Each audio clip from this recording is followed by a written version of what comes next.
ఒక 6 నెలల నుండి ఇక్కడికి చర్చికి వస్తున్నాను. అందరూ నన్ను ఎంతగానో అభిమానిస్తున్నారు. నా కోసం చాలా ప్రార్థన కూడా చేస్తున్నారు. అయ్యగారు ప్రతి నెల మా ఇంటికి వచ్చి ప్రార్థన చేస్తున్నారు.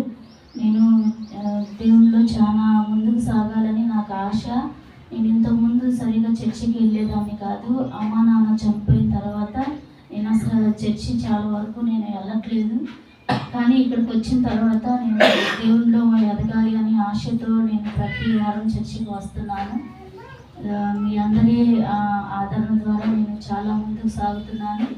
ఇక్కడికి వచ్చిన తర్వాత అమ్మాయికి మ్యారేజ్ కూడా అయింది. ప్రార్థన చేయమని మీ అందరికీ చెప్పిన తర్వాత నేను దేవుడు ఒక సంబంధం కుదిరించాడు. మ్యారేజ్ కూడా అయింది. తర్వాత ఈ చిన్న అమ్మాయి గురించి కూడా మీరందరూ ప్రార్థన చేయండి. దేవుడు మేము ఇంకా దేవుళ్ళలో ముందుకు సాగాలని నాకు ఆశ. ఇంకా దేవుళ్ళలో ఉండాలని నేను చాలా కోరుకుంటాను.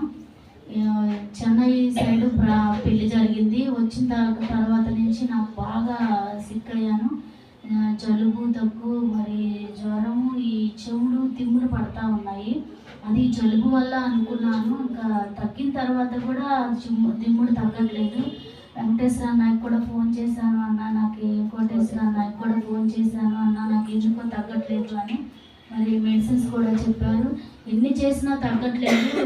కొండవేడి హాస్పిటల్కి నిన్న వెళ్ళి నిన్న చూపించుకుంటే వాళ్ళు ఆపరేషన్ అది ఇది అన్నారు. బ్లడ్ టెస్ట్ చేసి భయం వేసింది. ఖాళీ చెవు తిమ్ముడికి ఆపరేషన్ ఏంటి అని. నేను తొందరగా హాస్పిటల్కి వెళ్ళను. ఏదన్నా చిన్నగా వైద్యాలు ఇంట్లోనే చేసుకుంటాను. నాకు తెలిసినంత వరకు రక్తం లేదు అన్నారు. మనిషికి ఒక 6 మనిషికి 11 ఉండాలైతే 6 ఉందమ్మా, నీకు చాలా బలహీనంగా ఉన్నావు అన్నారు. మెడిసిన్స్ వాడటానికి ఏమో ఏ మెడిసిన్ నాకు పడదు, అన్నీ గ్యాస్ ఫామ్ అయ్యి ఇబ్బంది అవుతుంది.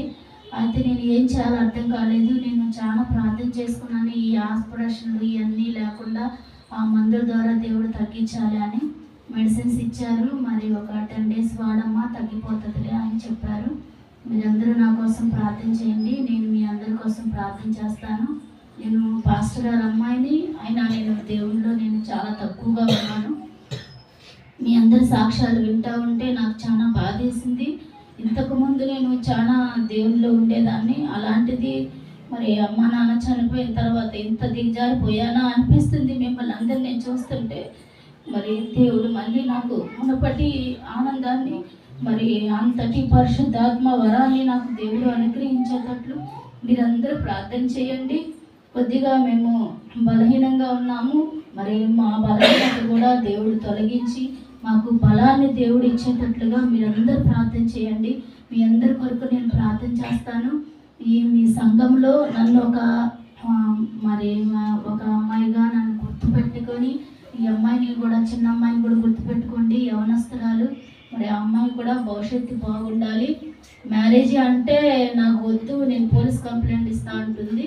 కొద్దిగా అమ్మాయికి మ్యారేజ్ విషయంలో కూడా ప్రార్థన చేయండి. ఆడపిల్ల అన్న తర్వాత మ్యారేజ్ చేసుకోవాలి, ఒక కుటుంబం వాళ్ళకు ఉండాలి. అది అమ్మాయికి తెలియచేసేటట్లు ప్రార్థన చేయండి. మీ అందరి కోసం నేను ప్రార్థన చేస్తాను. ఒక చిన్న పాట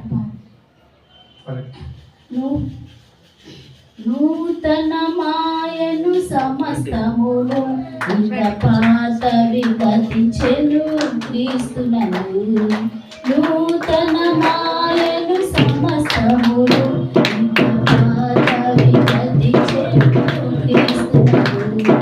నూతన కానుకనై నేను నూతన గీతము పాడెదను.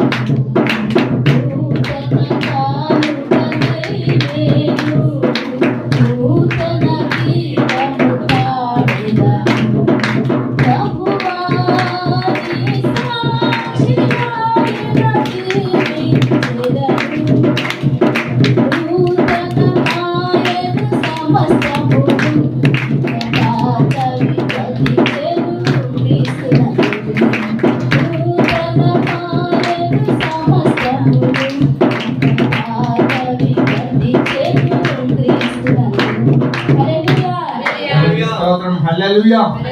ఆ మాట మీద నిలబడాలి.